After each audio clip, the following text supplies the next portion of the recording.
Hey everyone, and welcome to Sasquatch Theory. In this episode, I interview Connie from North Carolina. I can't give away the exact location, but it's near the central part of the state. Connie has had many strange experiences, including a Class A sighting. Also, during the encounter, Connie mentioned her 3 dogs were going absolutely nuts. It appears the dogs wanted to go running towards the creature, but were too frightened to leave Connie's sight. Connie emailed me some photos of the strange activity she was able to document. I really thought the tree structures were interesting, and I think she did a great job at documenting everything she found. What really strikes me is Connie's story really lines up with a previous guest I had on the show from the nearby area. If you haven't seen my friend Wendy's interview from North Carolina, I will leave a link in the description below. I also have a few things to mention before we start the interview. I plan on uploading a premiere video for the first time. I enabled super chats on my YouTube channel, so I believe during the premiere video we will be able to chat live. I think. I've never done it before, so you guys will have to help me. But anyone's help would certainly be appreciated. We will also do some live videos from time to time. It all depends on my internet connection, so you guys will see me chime in at random times. Just keep an eye out for that for anyone who is interested, or maybe talking about a specific topic regarding the Sasquatch. I told you guys I ordered Starlink internet, and it should be here by late December. As soon as we get the internet going, we will start the Patreon or a YouTube membership channel. I still haven't decided on which one to use. The membership will be used to see the full videos and behind the scenes action, so keep an eye out for that in the future. Alright everyone, with all of that being said, let's get into this next Bigfoot interview from the state of North Carolina.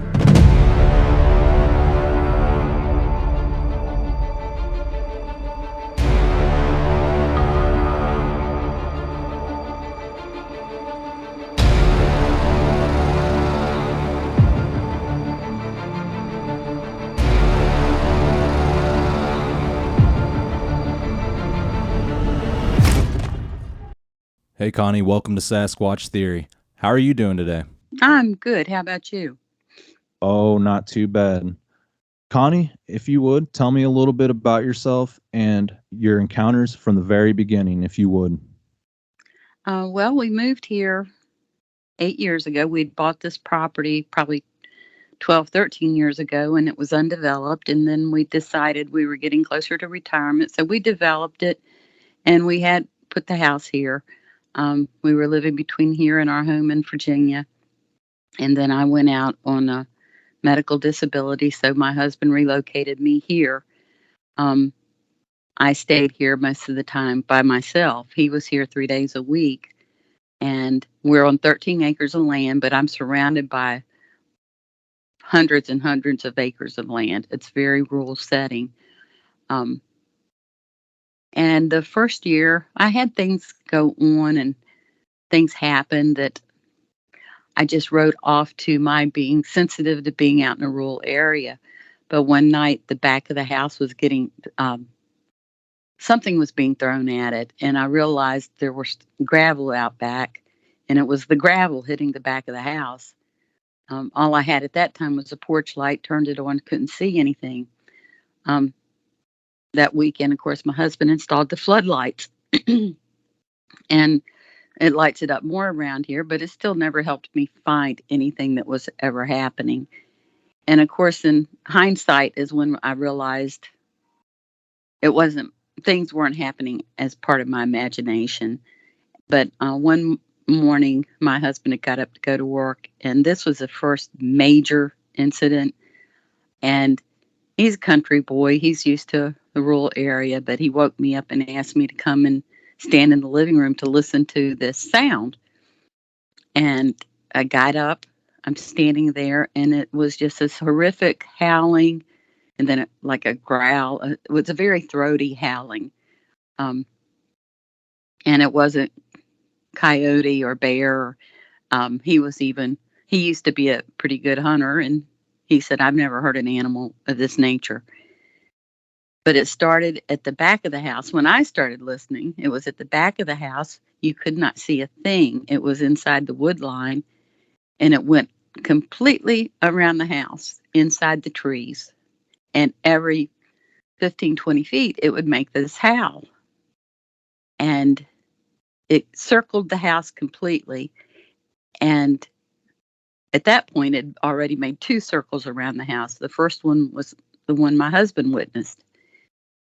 On the third pass around, when it got to the front of the house, it cut up through the woods. And we never heard it again. And all the time we've been here, never heard that sound again. But things were happening. Like, we were out back. We had a fire pit burning, and there's an area, we called it the debris field. This property slopes, and it slopes down to what was an old riverbed. There's actually water, used to be on this property, but it's not any longer. The two adjoining lots to me still have water. But we call it the debris field. They push the debris over to let it settle on the hill. And there were red eyes over in the debris field. We didn't know what it was. They were almond shaped, I want to say. And when I asked a friend of ours about it, he said, well, that's a predator. And I'm like, okay, well, it didn't mess with us. It just sat there forever looking at us in the woods. And now that we've investigated, that could have been Sasquatch standing on the other side of the debris field looking across it. He would be tall enough to do that. And just the logistics of where the height alone. And then we've had cats disappear left and right. Probably missing 4 barn cats, and then a pet. His name was Cal. One time we found a wing had been ripped off of a bird, just completely ripped off. I believe I sent you the picture of that. It was a Cooper hawk. At first, we thought it was one of our barred rock chickens. And back behind my husband's shop, there were just feathers everywhere. Never did find the carcass of the bird. All we found was the wing. We found a small white dog out on the property that's completely decapitated. It looked like it had somebody just taken a knife and cut the head off. Never did find the head. We had one cat disappear, and we found her. The area back behind the debris fields where we have the most activity. I finally got curious in the past couple of years and started hiking back in there. And there's a lot of X structures. There's teepees. There's one structure that I just found completely amazing. It was shaped as a cave, and it had sticks laying on either side of the door as if they were decorated.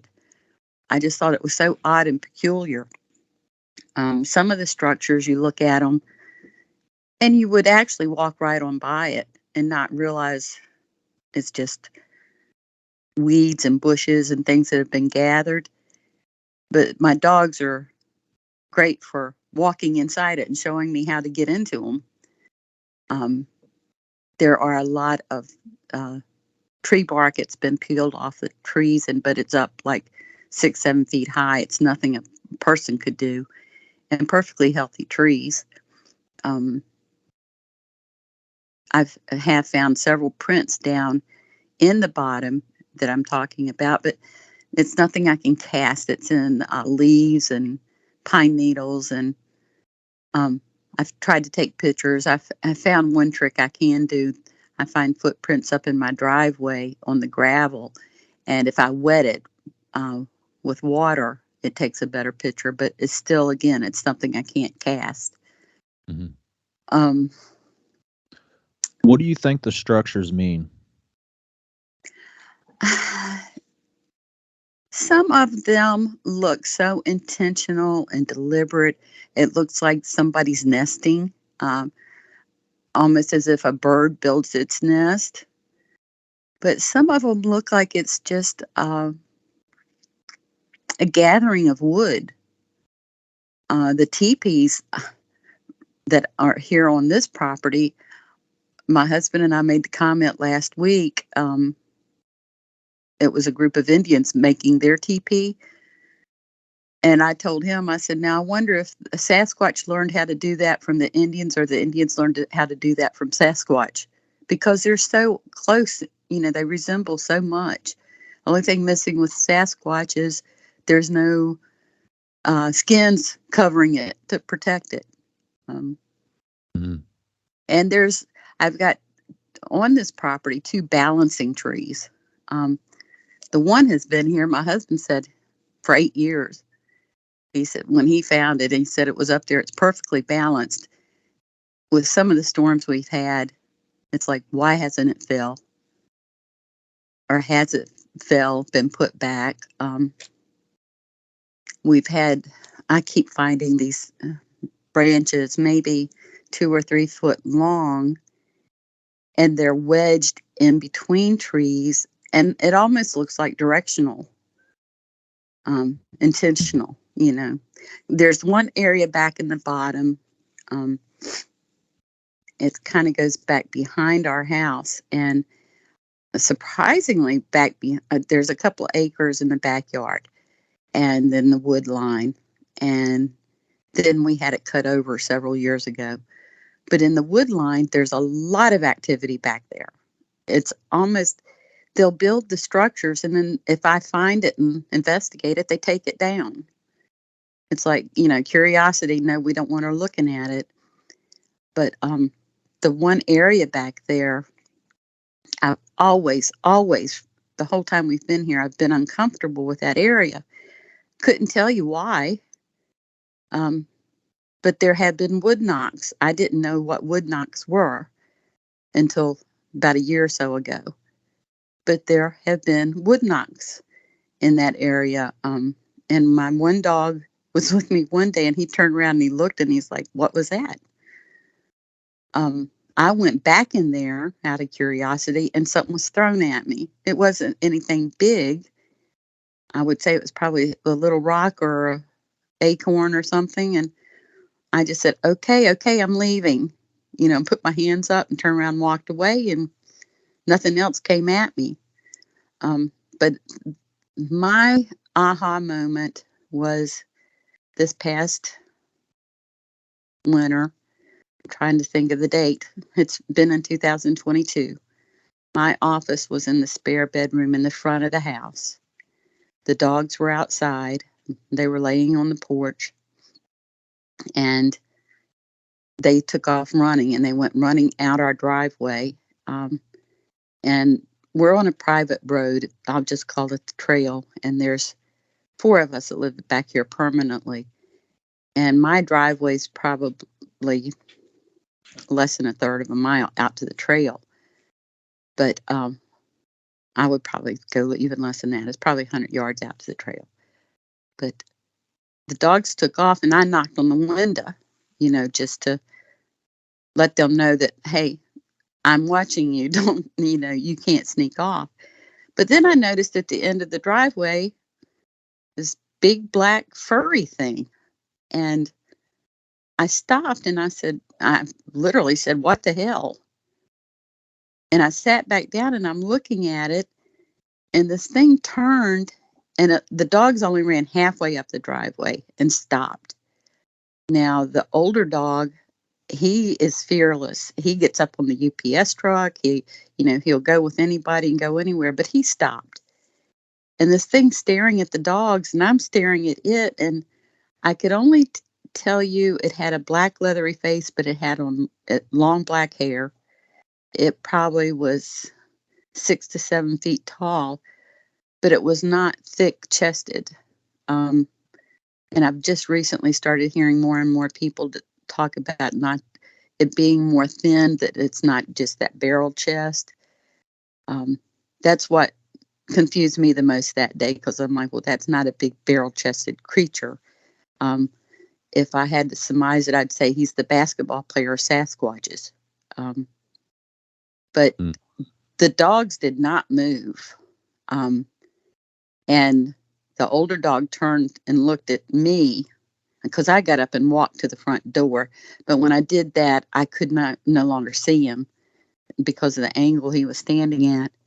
But the older dog turned and looked at me, and just reading his expression was like, "Mom, are you seeing this?" And he turned and he looked back and he took a step like he wanted to go. But then he turned back around and looked at me, and he come trotting back down to me like, "No, I don't want any part of that." Well, the younger one, she was only about a year at that time. She kept looking at me like, "Are you seeing this? Are you seeing this?" And turning back around. She was just mesmerized by it. And finally, I yelled at her. I said, "Get down here now." And all I could imagine was seeing this thing come chasing after her. And she came running, tucked her tail, and came in the house. Well, that area and the direction it was headed, I caught the dogs on a trail cam. I have a trail cam on that driveway. And I actually caught the dogs stopping and staring up the road like, what is that? Um, and through those woods in the wintertime, it's thin enough you can see a vehicle if it goes on down the trail.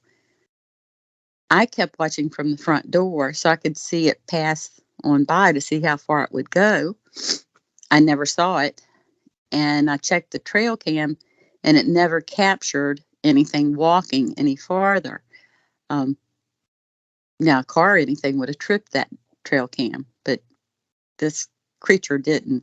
So I just surmised that it turned and went across there's 5 acres across the trail from me, and it cut through that way. Um, but that was okay. That's when I started noticing more and more footprints. My husband was up on the house dealing with the antenna issue, and he looked down, and there was a footprint in the flower bed. It was like it just crossed over at the corner of the flower bed, 1 foot in, and just kept on going. It wasn't trampling around in the flower bed. And then I guess it's been about 3 weeks ago, I actually saw what went in such a flash. I would say I saw it for the second time, but it just plays with your head. So when you see these things, um, the dogs just went ballistic. And a friend of my husband's was here, and he and my husband jumped up and went running for the door. They couldn't imagine what was out front. But before they could get to the door, I had turned and was looking out the window, and I saw the black streak. There's a big bush on the corner. A black streak ran behind that bush, and I'm like, there it is, there it is. And they're like, what? And they go out on the front porch. You never saw it again. But the direction it was running puts it into another area, which I had someone go with me a few months ago over into that area because I always felt like there was something going on there. The dogs would go over there quite frequently, even if they were getting punished or to stay out of that area. Um, there's a lot of burrs, and the one dog's long haired, so it's a nightmare for them to go over. But years ago, we found this big metal. I don't know. We don't know what to call it. It looks like a furnace, but it's about the size of a bank vault, and it's over on the side of the hill. How it got here, or who would have even brought it here. Um, and I always, that extra sense you get, something's over there. I walked over there as a wide open path. It was even better than most of the deer paths. I didn't even have to duck my head. And I walked out through there, and I had a friend with me. And when I saw the metal thing, I said, "Look, there it is." And it was cleared all around it. This is an area that is just totally overgrown and with trees and bushes, but it was cleaned all the way around it. And I started to walk over there, and my friend looked down and he found Mylar balloons.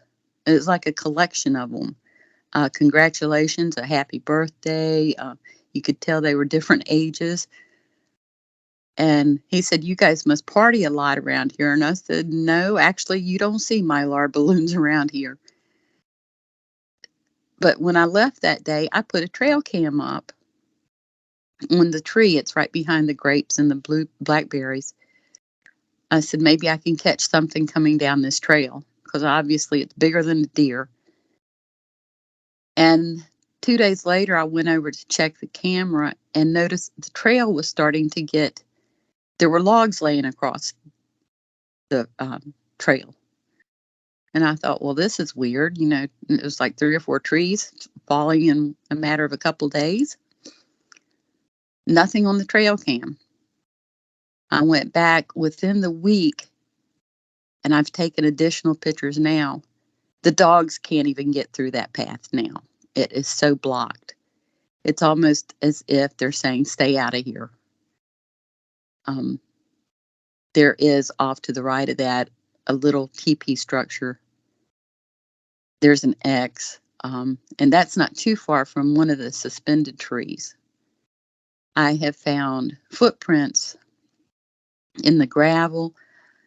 I found them going across the yard, and the one, I had a good one, but it was in the mud, and the stride was probably 5 to 6 feet. It was behind the swimming pool and is headed to the wooded area, the bottom I talk about, and the lower area they don't want you in. It was headed that way. And my husband was with me, and I think I sent you that picture. I said, give me $1 or something. And he pulled out his wallet. All he had was a 20 and laid it down to do a size comparison. And he just sat there scratching his head. This is a guy that doesn't like to admit to things like this. He won't talk about it. He's not going to discuss it with anybody, but he's totally accepting of it. We've nicknamed the one that I keep saying, we've nicknamed him Bart, just to keep him more comfortable about discussing it, because you use Bigfoot or Sasquatch with him and you can just see him cringe. But if you call him Bart, he's okay. Yesterday, I was over doing the ducks and the chickens, and we have a dog that lives at the next house down. They say we're his godparents, and he was here with my two, and everybody was excited about something up the driveway again. My dogs were actually laying in the driveway, and they came running towards the house, barking over their shoulder at something. And I'm like, okay, what's up, guys? And the neighbor's dog was here at the time. And I looked, and all 3 of them had gotten up on my front porch, and they were barking up the driveway. And my older one kept barking for me to open the door. He's got a special, like, mom, and he'd turn around and do that yelp at the door. And I yelled out at him. I said, I'm over here with the ducks.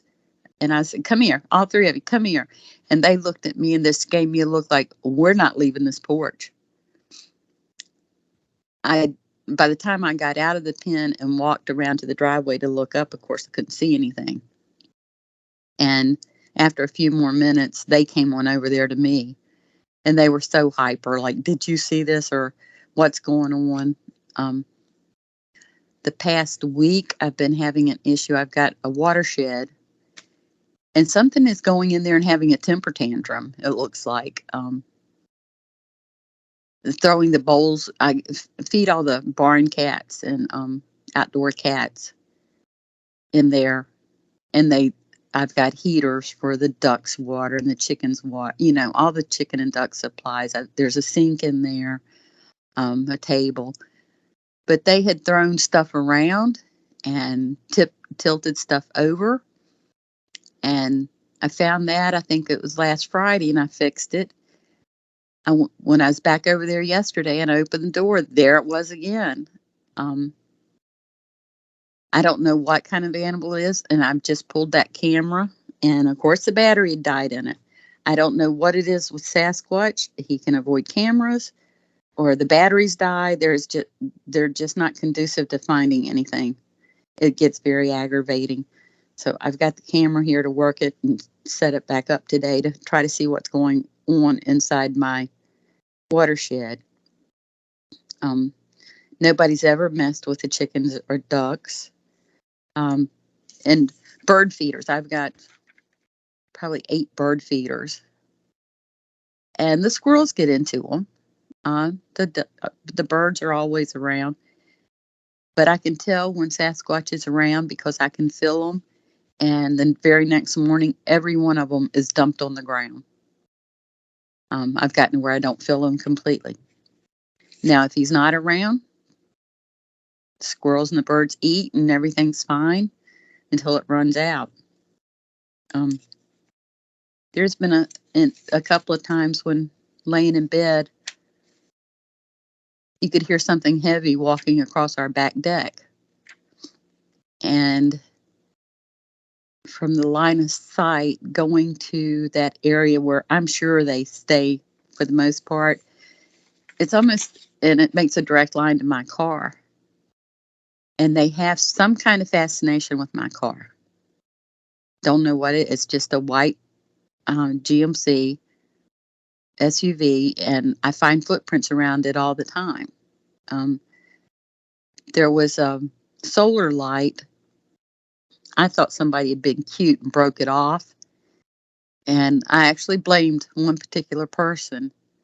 Um, I told my husband, I told this person about Sasquatch around here. And I thought, okay, he's just being facetious, trying to be smart because I believe in the Sasquatch theory. And my husband just looked at me. And a few days later, I was looking at that light and I said, Tim couldn't have broke that off, could he? And my husband just raised his eyebrows and shook his head, no. And I said, do you really think? And he shook his head, yes. The solar light was in a planter behind my car. And if you could imagine the way it was broke off, I got to send you that picture. And then the light itself was placed in front of my car. I'm like, okay, I guess that was a present.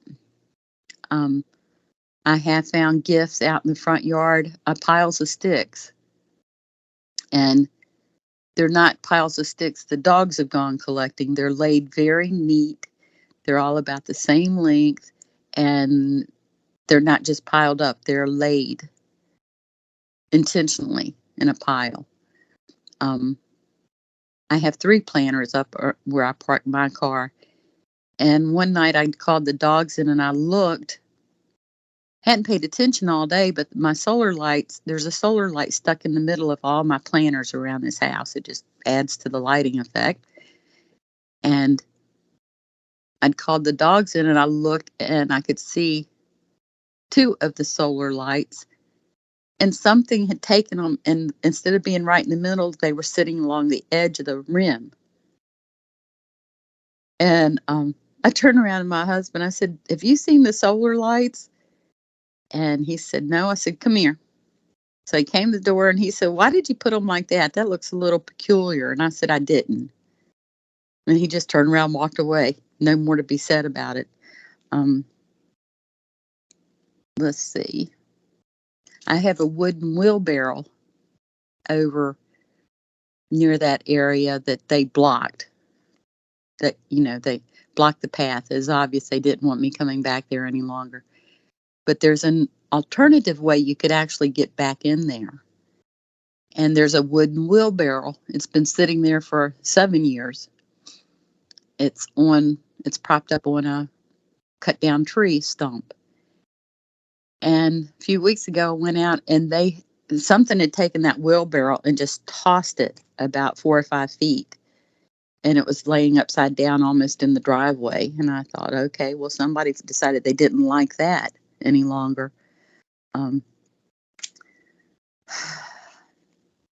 Let's see. Oh, something happened a couple of weeks ago. The dogs wanted out. I opened the back door and they took off running towards the back of the house, towards what I call the cutover. And they were barking and growling, and I just came on back in. I wasn't thinking Sasquatch or anything. Before I could get back through the mud room, they were on the side of the house. whatever it was, they had chased it. It was in the woods, and they had chased it along the edge of the property line. And I went back out and I yelled for them. And about the time I called them, I heard this growl. Um, it was a very deep, a very loud, amplified growl. And I just thought, what in the world? And I couldn't see the dogs. So I yelled for them again. They came running. And when they came to me, their eyes were like saucers. And I heard the growl one more time. I said, what have you guys gotten into? And they came running in the house and ran past me, almost knocked me over. And I just shut and locked the door. It scared me so bad. I've heard plenty of growls, but I have not heard that serious growl. And I leave my doors open during the day, but I lock this house down tight. And I'm fussing at them going, what the hell did you guys pick up out there? What did you bring in here? And I think it was a day or two later, I found another footprint, but beside it, I found another print, and the foot wasn't much bigger than mine. It was, I know where it was. That same day, I'm telling you this story wrong. That same day I heard the growl, I locked myself up in this house, and then I thought, I'm not living like this. I'm not going to be afraid to go out my own front yard. I'll just have to carry a gun with me. And I went and got the lawnmower and started cutting grass. I had been weeding that morning and pulled weeds out of a flower bed. And as I was cutting grass and I rode by that area, I looked down in the flower bed, and that's where I saw another Sasquatch print. But then I saw another one not much bigger than my foot. And I said, there must be a baby. To be honest with you, if I walked around here barefooted, I might have thought it was my own footprint, but I don't do that. And it did have the breakage. There's always a ridge right across the middle of the foot. I don't know. It's almost like it's in two parts. And I thought there must be a baby. And then it struck me. I said, if there is a baby and my dogs went after that morning, it was probably mama growling at them to leave the baby alone. Everything started making sense. And I said, okay, we're all right now. Have not had any other issues. The dogs go out into the woods and they're fine. They come back and they're happy-go-lucky. The neighbor dog goes out there with them. I would think they go out there and play, to be honest. I hear people talking about dogs getting killed or getting hurt. Mine are timid around this creature, but they're not completely turned off by it. And I don't think they're aggressive towards it. So I think they've been accepted. I hope it doesn't prove me wrong. Let's see. We found this spring, my husband found the leg off of something. It was huge. We come to believe it might have been a very large wild turkey, but we're still not sure. I took pictures of it. Oh, the one thing I did find that I just was totally amazed at. My last track through the woods, I can't go in there this time of year. It's completely secluded for them. There's a wild berry bush and there's other types of things that block our entrance in there, and it's real thick. If I could get through that initial opening, I could probably tromp around in the woods, but it's tick infested and I just don't have that kind of curiosity for it. I said I can wait till the winter. But the one thing I found out there in one of their structures they were building or trees they were stacking, they had peeled the bark off of a tree and it was almost as if they were trying to tie a knot. And I told my husband, I said, it's almost as if they've seen a knot and they're trying to reconstruct it. But all they had done was throw the bark over the tree and it came around the bottom. It was ineffective as a knot. It just looked like an attempt. And I love that. I said, that kind of tells you their intelligence. I have smelt, I mean, if you can imagine cleaning a duck pen, I've got 4 ducks. They have a pond, they have water buckets. And if you're not religiously cleaning it, it can get pretty stinky over there. So I make sure it's every other day I go in and clean. But one day I was over there cleaning and there was a smell even worse than that. And it was coming from behind in the woods. And I never could identify it, but it was making me gag. And it's the only time I've ever smelt something that bad. If they are around and they do have an odor. It was, and I heard a thump up against the back of the pen has a wall. It's basically to protect them from predators. And I heard a loud thump against the wall that day and then smelt that smell. And I stayed in the pen for a while.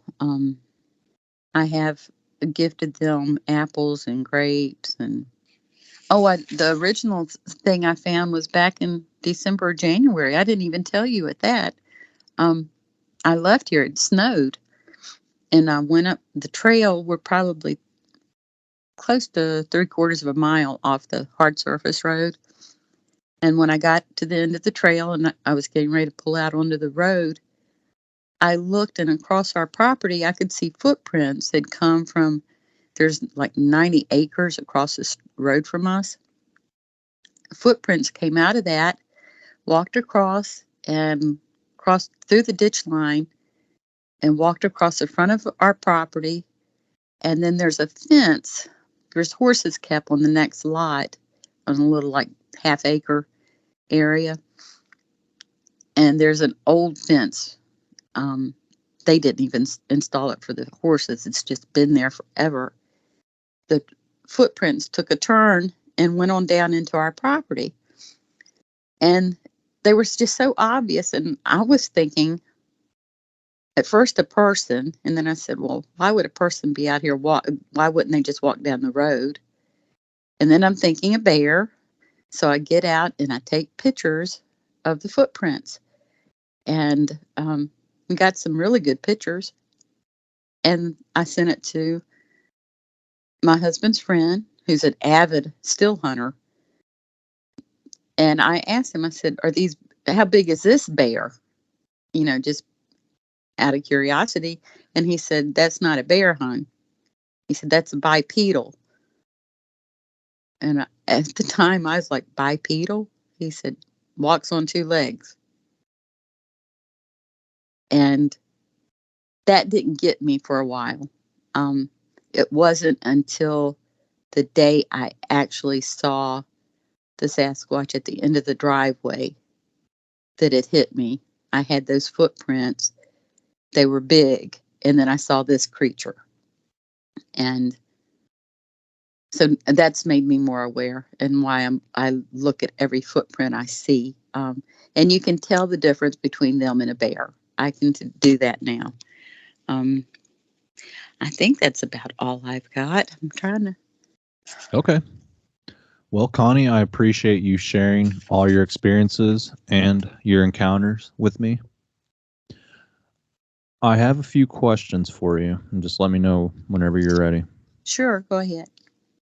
You were disabled and living on this property alone for a while? Yes. Okay. Do you feel like the Sasquatch activity was kind of revolved around you being alone and your husband being gone? No. Okay. Things actually happened while he was here too, but my husband's the type, like I said, he doesn't want to discuss it. He doesn't want to talk about it, and don't name it. And it was when I saw this creature And I came to him and told him. He looked at me and I said, I can't say anything, but it was a Bigfoot. And he shook his head and he says, okay, I can believe that. And I said, what do you mean? He said, there's things that's gone on around here that don't make sense. And I said, well, I'm glad you're finally sharing, but that's how he is. Um, and the things that went on while I was here by myself, looking back, I don't think they were mad. Um, I don't think they liked the idea. This property had never been developed. And it's obvious from when you go out into those woods that they've been here a while. I don't think they liked the idea that we were here. I never felt threatened. The first time I felt threatened was a couple of weeks ago with that growl when I locked myself in the house. In the 8 years we've been here, it's the only time I felt threatened. But then when I saw the prints and saw that there was obviously a smaller one, I said, okay, that's probably what the dogs, chased after. And Mom's like, no, back off, which is understandable. But she didn't make any attempt to hurt the dogs. And it sounded like she was close enough that she could have. I think the biggest thing, they've accepted us now. They know we're here. They know they're not going to get molested by us. I think they've gotten familiar with the dogs and they're comfortable with the dogs. I think they know they can control the dogs too. When they've had enough, they send them home and the dogs come home. If they don't want them around, it's almost like they do a stare down mode with them, and it freezes. The dogs are like, okay, we're going in. Yeah. And what was the Bigfoot's reaction when you guys saw it? When it's up the road? Yeah, you and the dogs.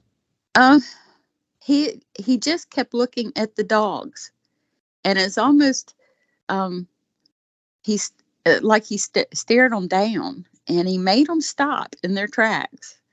They covered the distance halfway from the house to him, and just came to a dead stop.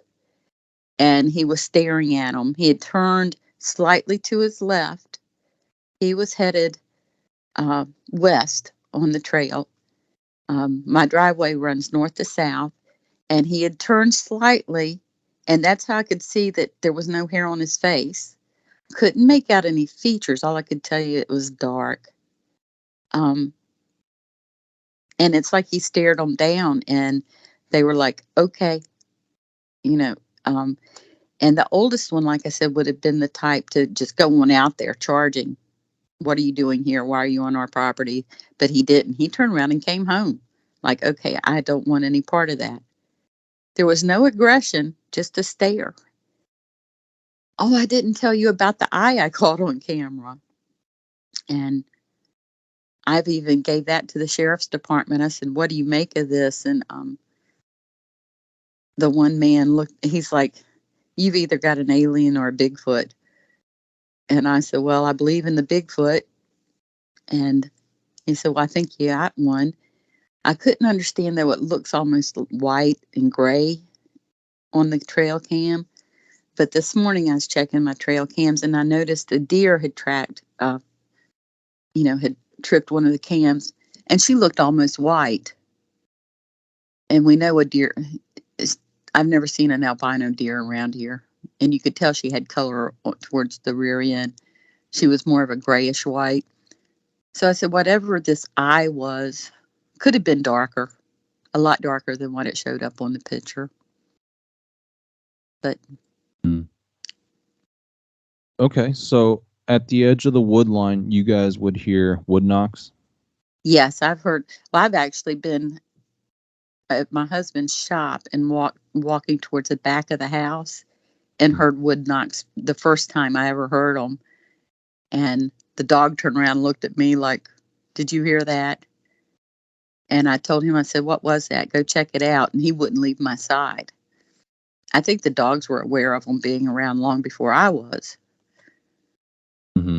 And the Sasquatch that you saw, do you think he was traveling through the area or maybe looking for food on the property? I think he was headed down to the water. He was headed down in a way that the I've got one lot that adjoins me, and the lot that adjoins her has a huge water supply, and that's the direction he was headed. Um, Okay. you you can get to the water at the back of my house, but you have a little bit farther to go to get there. And then Yeah. there's game lands behind that, and they disappear during hunting season. And I have a time with these hunters running. I hate to say this to any of your dog hunters, but I can't. I've gotten to where I loathe a dog hunter. I support still hunting, but not dog running. Um, and that's another nightmare stories I could tell you. But they disappear during that season because the dogs leave that. Yeah, the game lands cross that water and come right on up into our property. So I think that's when they feel a little molested and they actually leave. Yeah. And you mentioned the water source. Are there any caves, rivers, or springs nearby? Oh, yes. Caves, I don't know. I have not investigated that much, but plenty of water sources. The main road out here is actually named after the springs, and there's the waterway that comes through that used to be on this property that is no longer. Um, but it comes around, like I said, the property adjacent to me, it comes there. Um, and the property adjacent to him, he actually had a problem several years ago where the beavers dammed it up and they were flooding his property. And then there's another lot adjacent to him that the stream cuts right through the middle of his property. So yeah, there's plenty of water around here. There's springs around here. There's an old woman that attended our church that she lived back in here. When she found out where we lived, she lived up on the hard surface road. But she said they used to come back here through these woods all the time. Um, I showed her an area. I said, "Do you know if anybody was buried here? Because there's an indention in the ground, and it looks like it was probably a grave at one time. There's two of them side by side." And she said, "Oh, well, um, the slaves in the area, somebody would die, they would just take them out into the woods and bury them." She said, "It's very possible those are grave sites." But she said there was a spring somewhere back here on our property when she was a little girl. Um, and she said the woman that worked for her mom and dad would take her and her brother out there to the spring and they would drink water out of it. And I said, "Oh, I wish you could remember where it is." But she said that was, she was 95 at the time, so uh, she had Hmm. no recollection of exactly where it was. Yeah. And you mentioned the Sasquatch like to move things around, collect things possibly, and they mess with the wheelbarrow, the solar lights. Do you believe that they collect items, human items, and carry them off into the woods? I do. I do. I've had things disappear, but then I've had things reappear. Um, and those Mylar balloons, you know, I can't imagine. I see them occasionally on somebody's mailbox when I'm traveling into town or something. But in this immediate vicinity, no, I've never seen a Mylar balloon attached to somebody's mailbox. But there was a collection of them out in the woods. Of course, in hindsight, I wished I had taken them so I could show them I could take pictures of them. But then I'm glad I didn't because that might have infuriated them. That was their collection. Um, they like to collect. I have these little cat food bowls. They like those bowls, and I just buy more. If you want them, you can have them. Their biggest thing is sticks.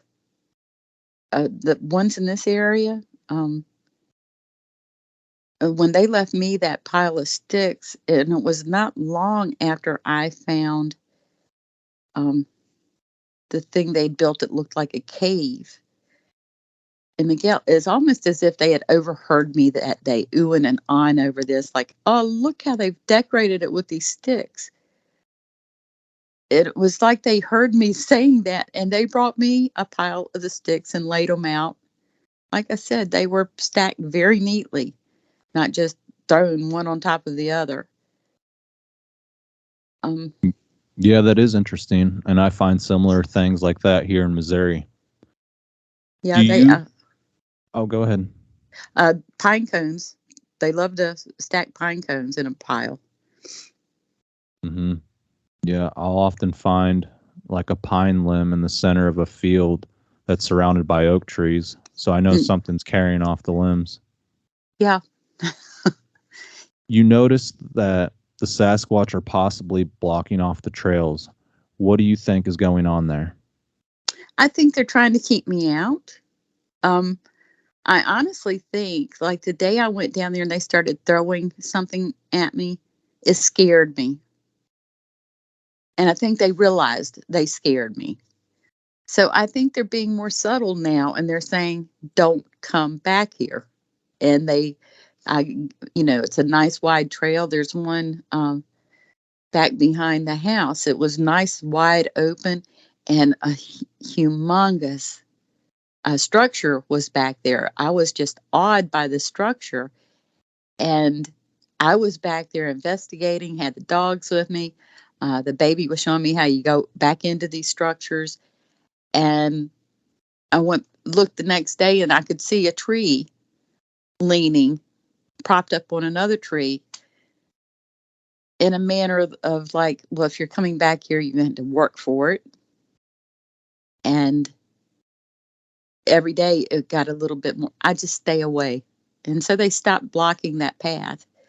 That first path, though, I kept wanting to go back there, and now I couldn't go back there without a chainsaw. And I Yeah. just think they're saying, stay out of here. Just leave it alone. We're coexisting. Let's coexist. Hmm. That's the Absolutely. that's the impression I get from them. Because I Yeah. don't, Miguel, if they intended us any harm, they would have done that years ago, especially when we first came. And I know they were annoyed at us coming back here, and we had cleared 2 or 3 acres. And I know that annoyed them. I know that's what everything we heard that first year, what was going on. But then it was a matter of acceptance. If they were going to hurt us, they would have by now. I would have to agree. And I think there's a few juveniles back there and possibly a newborn if you're getting the growls. Yeah, I definitely, I'd lost track of that day, but I had been in that flower bed and pulled I don't know what this weed is. It's a beautiful weed. It's got a nice flower on it. I need to take my identifier out there. But I'd worked in that, pulling those weeds all morning. I'd come into the house, was cooling off. The dogs wanted out, and that's when they chased something. And I heard the growl, and the growl terrified me as well. Um, if you asked me to describe it, I'd have to tell you it sounded like a 500 or 600 pound dog growling, if you could imagine. And it was amplified. The dogs come running in like, get out of the way, we're coming in. I locked myself up and then I was like, no, I'm not going to be afraid of going outside here. I love being out in my yard in the mornings. I'm usually in by 10 or 11 because it's so hot, but that's my morning ritual. So by late afternoon, I'm like, I'm getting on my lawnmower and cutting my grass. And when I cut along that flower bed, the print was just so big and obvious. I looked down at it and then I saw the smaller one. And I said, oh, we've got a baby. Well, I kept on writing. It did not click. And then it was actually that evening when it clicked on me. I said, okay, there's a baby. The dogs chased it. Mama said no. And my aunt and I discuss this all the time. She just loves all this.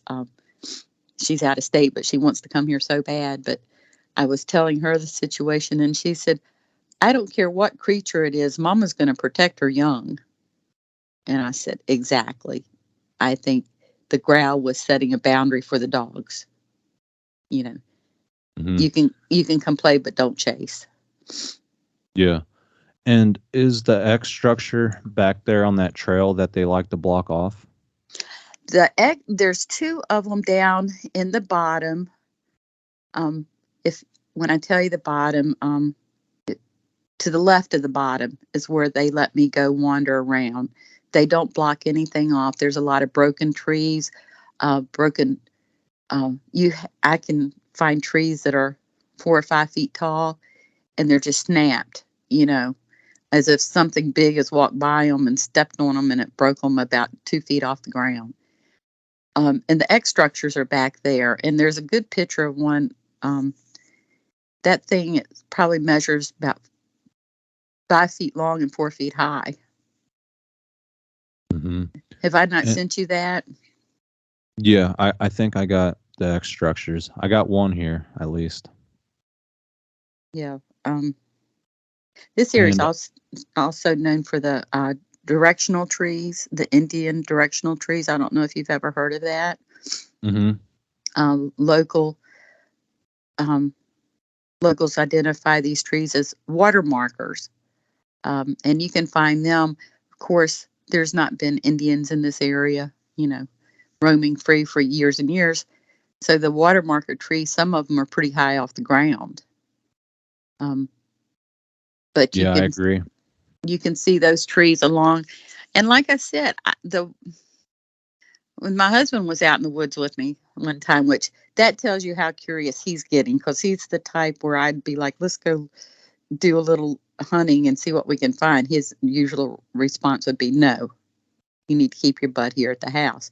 But one day he went out there with me, and he found the one wedged in between a tree limb. He said, look at this. He said, it's like it's a directional arrow. So he started walking, and he said, look, here's another one down there.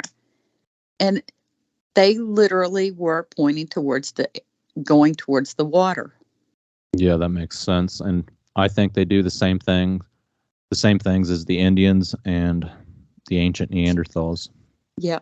Well, like I said, the one teepee structure I found, I drugged my husband out into the woods. I said, here, I want you to see this. And he just looked, he said, this is amazing. He said, I couldn't have done this. And I said, exactly. And it was just last week we were watching something, and I turned to him. I said, I wonder if Bigfoot taught the Indians or the Indians taught Bigfoot. And he just smiled, but they're so similar. It's not funny. If the Indians had done it, it would have fell a long time ago. Hmm. I believe if the Sasquatch have some type of language, it's going to be similar to some type of Native American language that has been lost long ago. Well, my family has Cherokee, and, the Cherokee language is dying. They're actually, I think, recruiting and paying the younger generation to learn the language. Um, so you're very possibly, it is a language that we just no longer know. Yeah, the Native American culture is an important thing to North America. If we lose all of that, we lose basically all of our history. Exactly. People don't realize that's where our history started. Yeah, That's absolutely. where it started. And going back to the block paths and the structures, it could be possible if they're not trying to keep you out of the area, they're trying to slow us down. That way, we step on sticks, make a lot of noise, and the structures could be used to break up their silhouettes and at the same time be directional and scent markers for other Sasquatch. What you just said, there's a click. It can break up their silhouettes. That makes so much sense, Miguel. Especially if I took you and showed you how close some of these are to the house, you would think, why are they building these structures this close? But Hmm. the property that we're sitting on that's cleared was the flat property. all the property from the structures that surround the house, from that point on, it goes downhill. Yeah. Plus, we somebody logged one of the properties down at the end of the trail several years ago, and my husband and I had gone out trying to see our property boundaries. We'd never seen them, and he had a bush axe, and I had the compass and the notebook, and we had tracked and we were marking, and it was just a general slope downhill once you get maybe 300 feet off the back of the house. Okay, so the property is surrounded by like hollers, like the the property's leveled, but as soon as you go into the woods, it drops down into these deep ravines, basically. Yeah, and the one that I'm telling you, the bottom, that is so Mm. secluded that you could stand in my backyard, in the back left corner of my yard, and you can't see down there in it. You would Yeah. never even know it's there. You'll have to get your husband one day to put on some black clothes and go stand behind one of those structures and see what he looks like. That's an idea. I mean, that never clicked until you said that. I'm like, how can they be that close to the house and you not see them? But Yeah. kaboom, there it is. It very Distortion. well possibly could be. That's just like going through my trail cams this morning out front. The one camera I had, thinking, surely I can catch them. I've gotten footprints, and it's where the wheelbarrow is. There was a tree stump that somebody had broke off, and you could tell they'd been eating the bugs out of it. Um, and I was like, we don't have animals around here big enough to do that. Um, so the one trail camera, I kept going back to several pictures. There's a group of trees, and they're small trees, but they're right there together. And I'm looking, I said, it's like there's a black shadow in it. And I kept thinking, is it the timing of day? I kept enlarging it. I couldn't see anything. I couldn't find anything in it. I could tell that it was different than other pictures.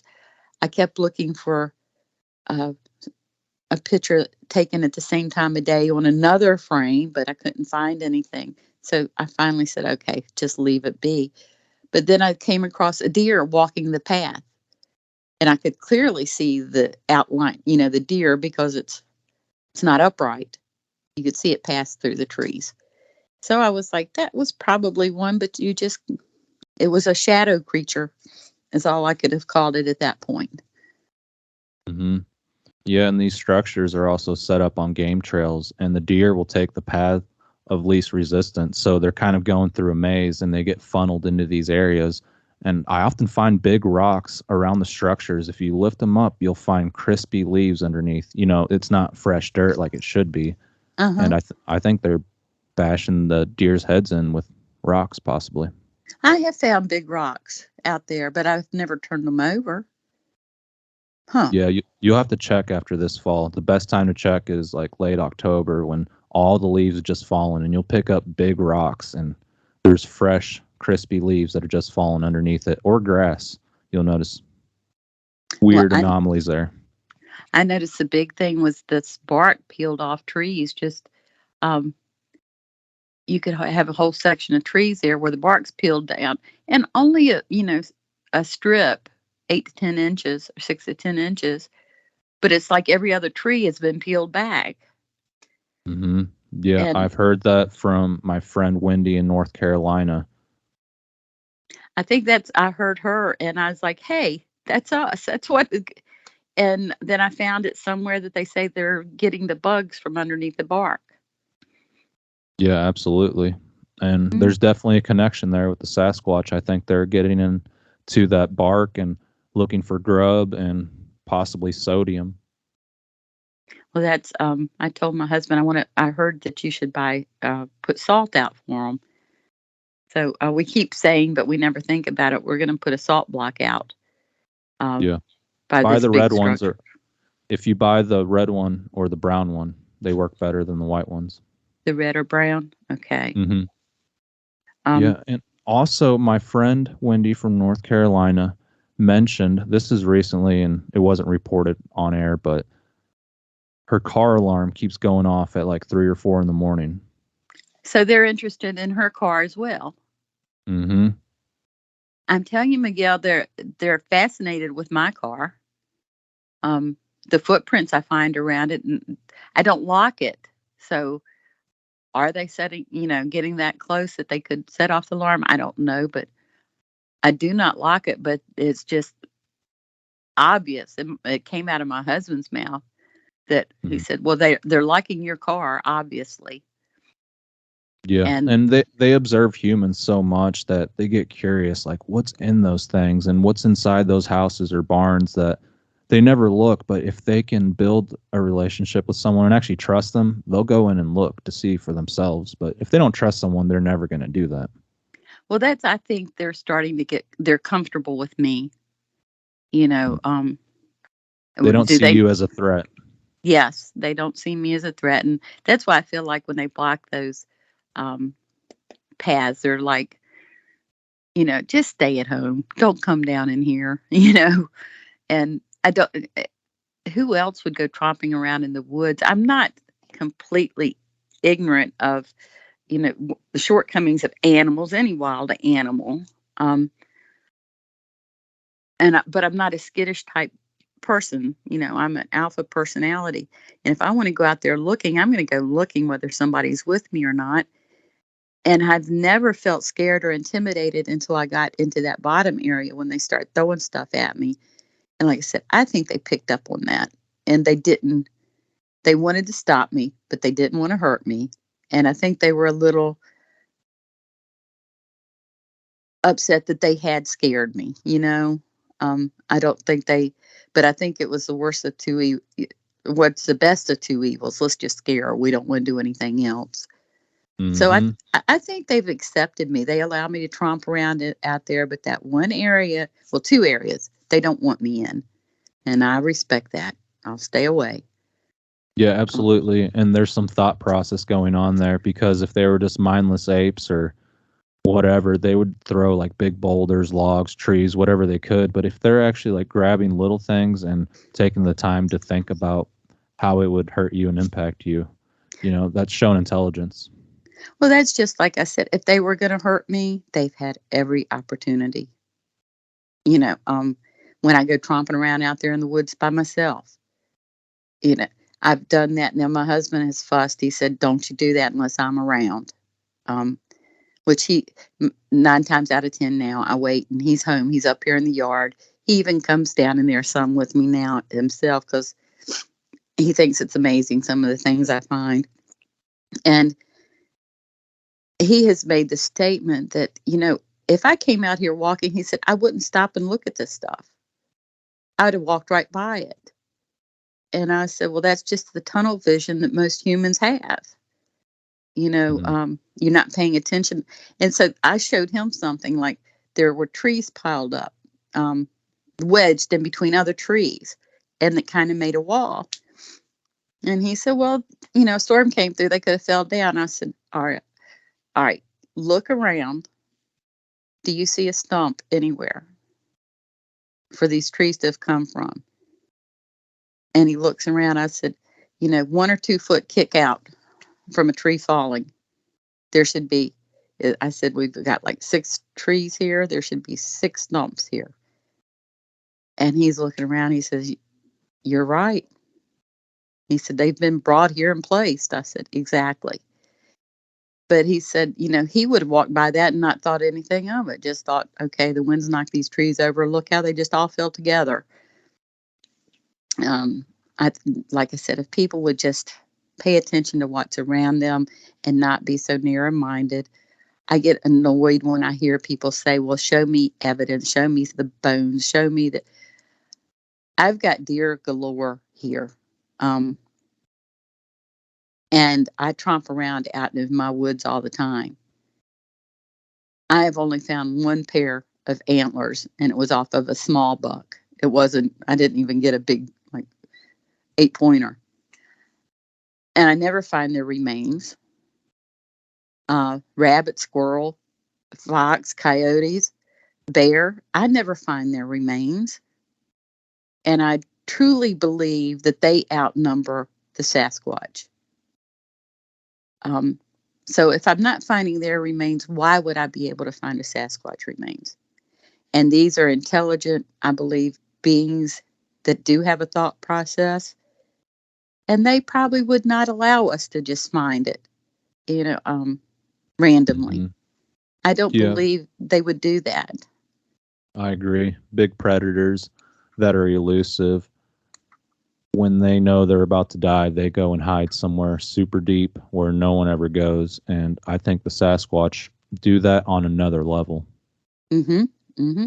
Well, this you were asking about caves, and something that I'd never been aware of, and people might laugh at, but when we were out surveying this property, um, my husband had me walking away from him because he had that bush axe he was swinging, to clear so we could walk through.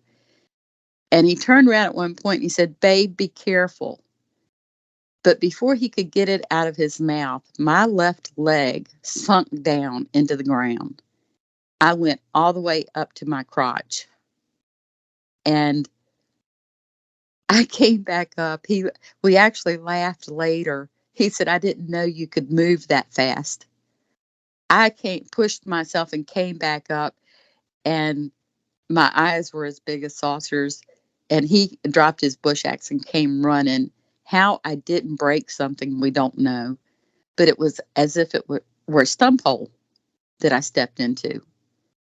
But that hole was deep enough that I went, I'm short. Okay, I'm 5'4", so, it might not be as tall as some people, but I went a good couple, 3 feet into that hole. My foot did, and it was cavernous. Um, and I told my husband, I was like, "Devil be damned, he can't get me." I said, I felt like the devil was after me, pulling me down. And I said, I wasn't going without a fight. And I looked at him, I said, "How could it have been so cavernous? There was nothing against my legs or foot or anything. I just stepped into the hole." And at that point, he said, "Okay, this is getting somebody, you could break something. I could fall into one. We're going back." And that's when we gave up on it. And somebody was cutting over their property down the trail. And I walked over and talked to the foreman. I said, "I've got about 10 acres back here that I'd like to, just so I can see the property lines. Would you guys come cut it?" And they did. And that gave us an idea of our boundaries. But so when you think of cave, whatever that hole was big enough. I know I could have probably gotten into it and made it a cave. How big was it actually? Um, that property slopes down. I don't know what conditions warrant a cave structure. Are there Hmm. caves back there? I couldn't even begin to tell you. Yeah, it could be how the Sasquatch are hiding the remains and staying hidden from humans. Is possibly there's a underground world beneath us. Oh, I believe that wholeheartedly.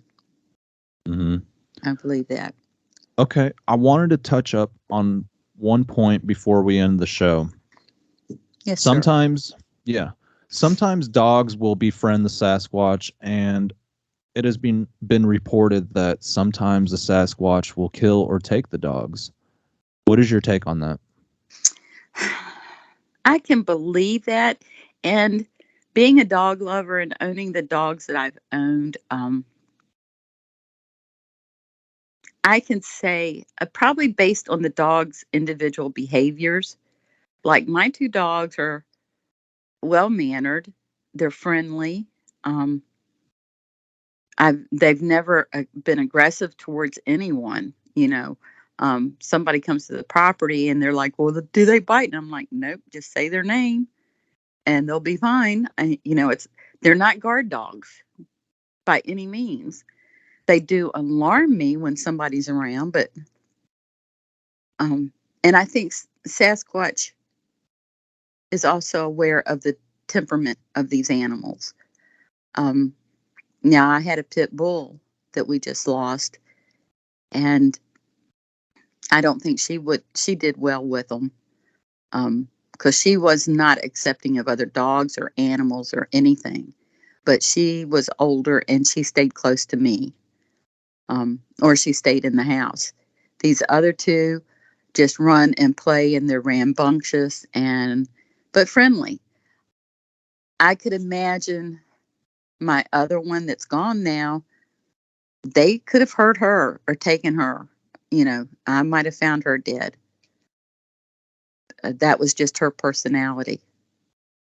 Mm-hmm.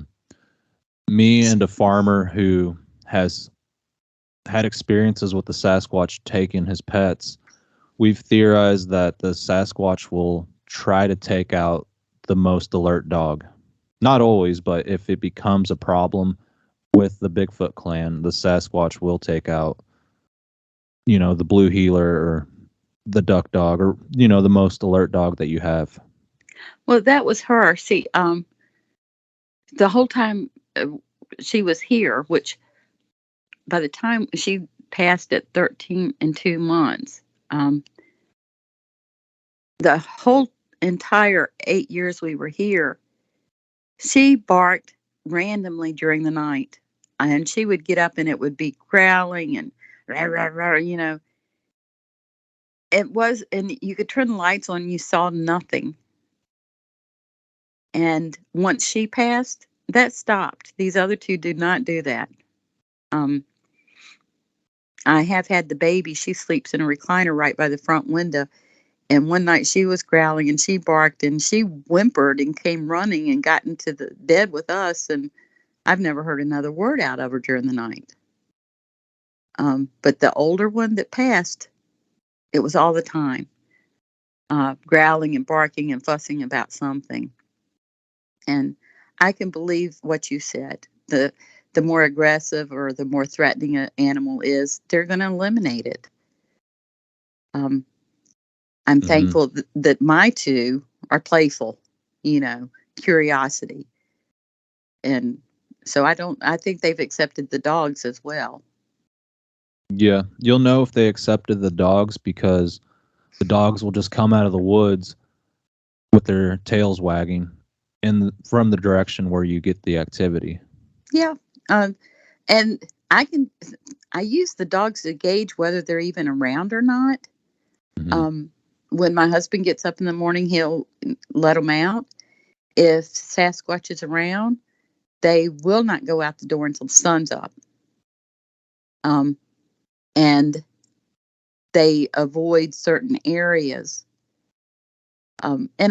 Sometimes I've wondered if it's a particular Sasquatch that they avoid, because other times they'll go that bottom where I wasn't wanted and things were thrown at me. There are times when my dogs go back in there and, they're bouncing and they go back in there. They stay gone for a while. They've even started taking the neighbor's dog back in there, which we call him a stoner. He walks around just, he's accepting of everybody. You say his name and he smiles and the tail starts wagging. But I've noticed in the past few weeks, he goes back into the bottom with my dogs and they stay gone. And I'm like, what are you guys doing?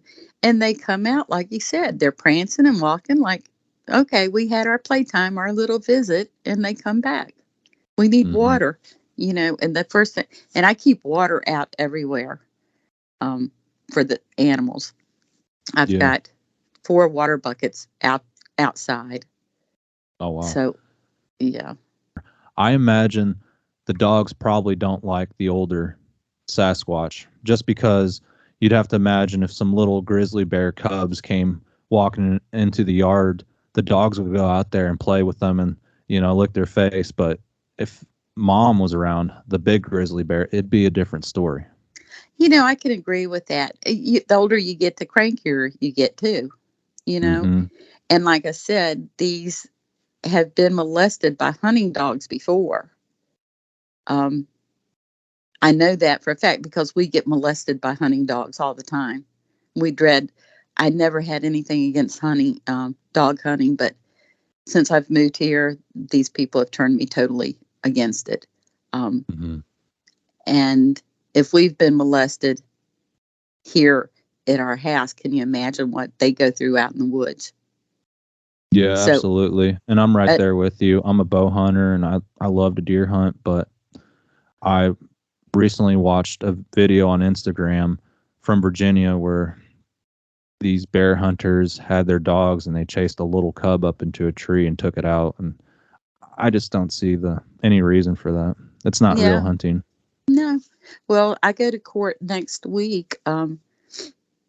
We had someone here on the property hunting. Um, it was June 11th, and dogs running through the property.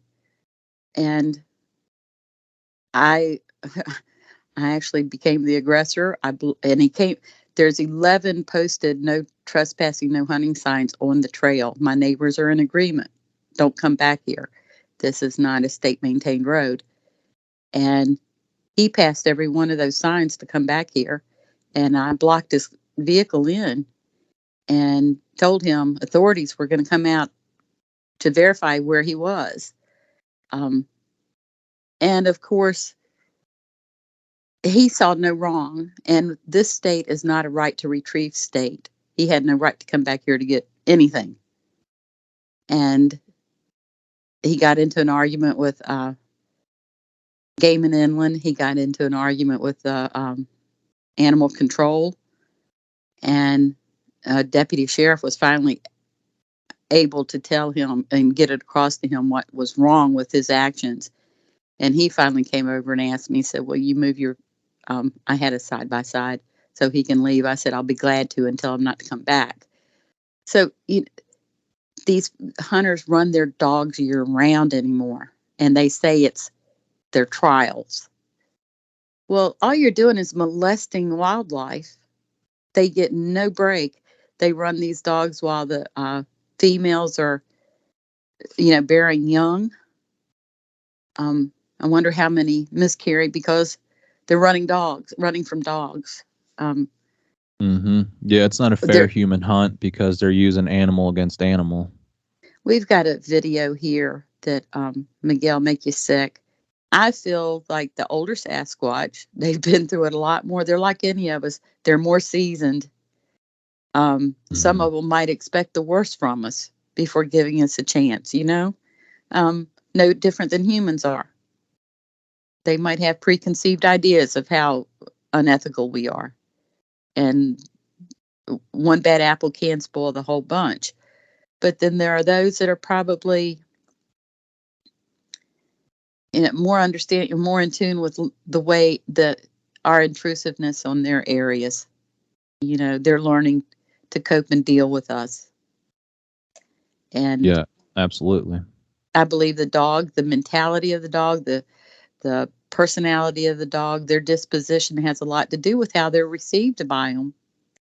Well, I had one more question before I Yes. end the show. Yes, sir.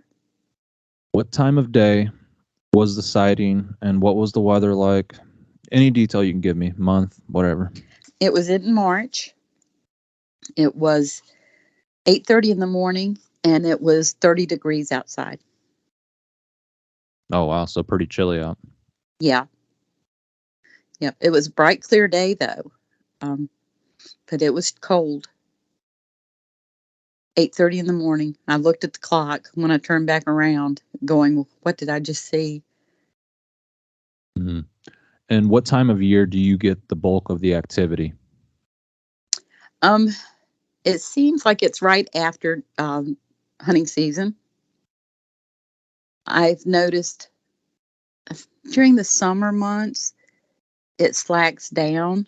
I do get prints and some things do occur, but they're not as active. Now, is it because of the heat or is it because they're traveling to the water or hanging around the water?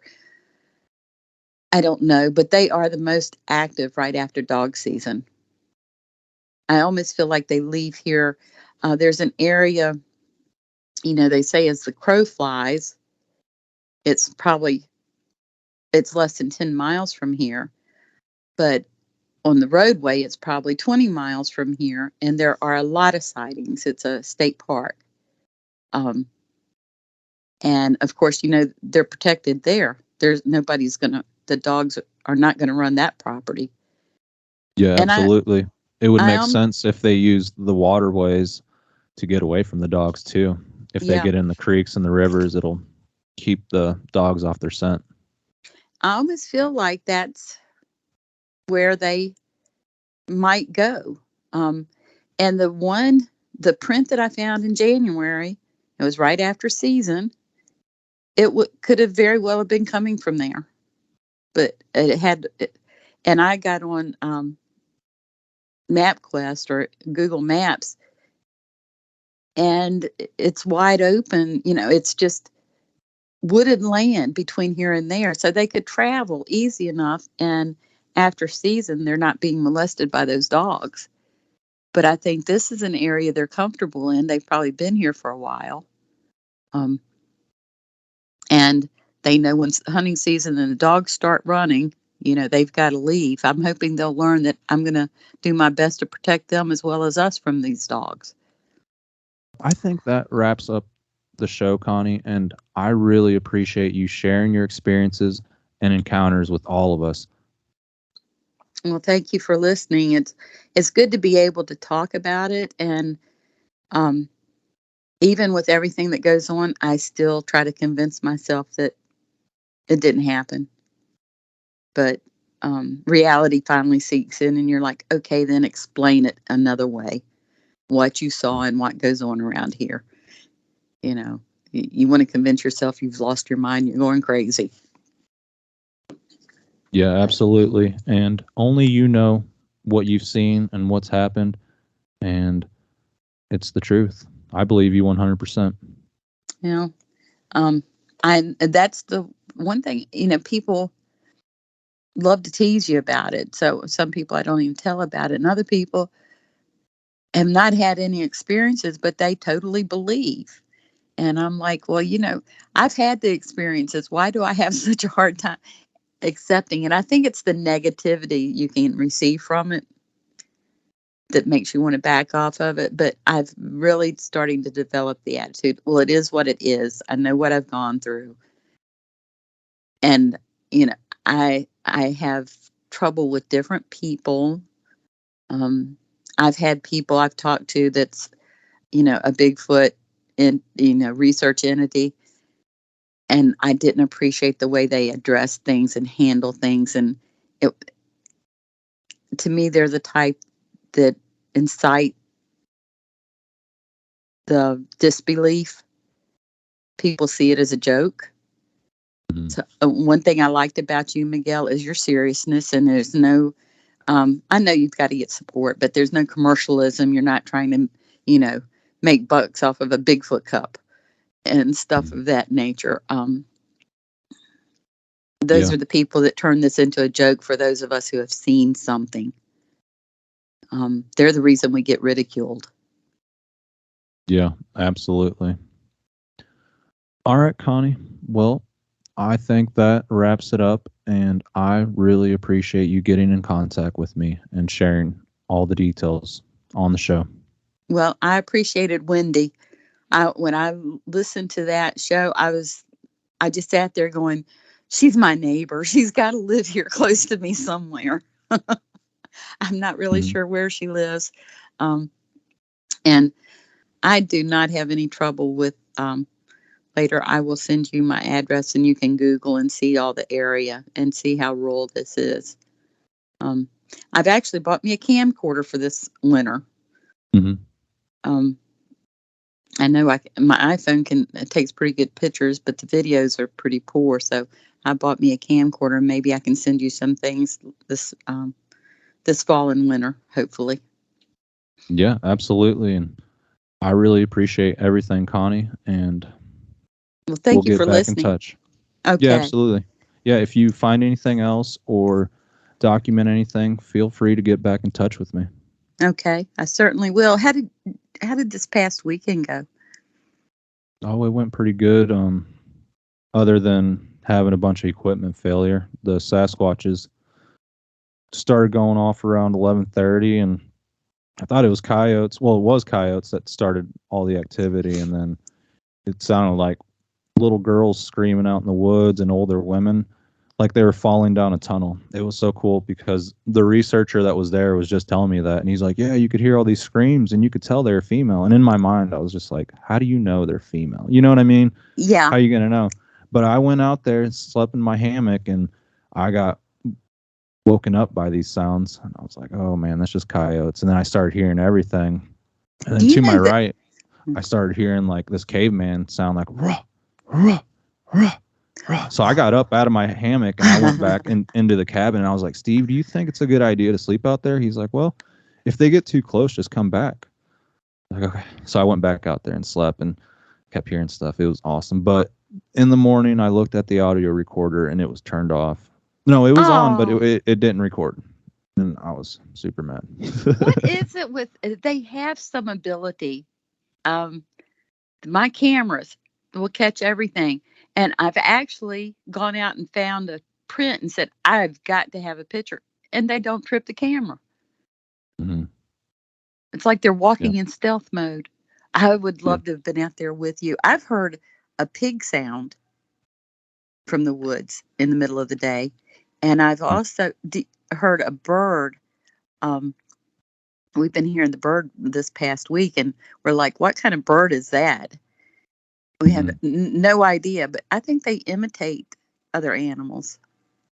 Connie, I really appreciate you sharing everything with all of us here on Sasquatch Theory. We will talk more in the future, and you have an excellent day. All right. Thank you so much. Not a problem. Bye. Bye bye.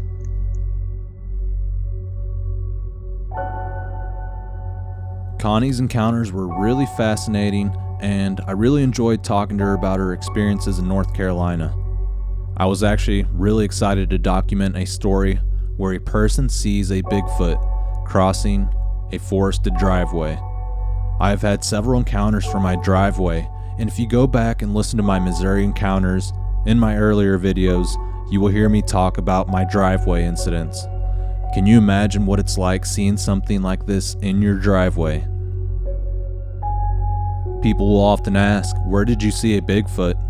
In my driveway, making the story sound even more unbelievable to skeptics, but it's the God honest truth. A forested driveway is more like a funnel area that separates two large forests, so wildlife including the Sasquatch will get funneled into these areas and sometimes get caught by human eyes. I personally believe the structures are directional markers.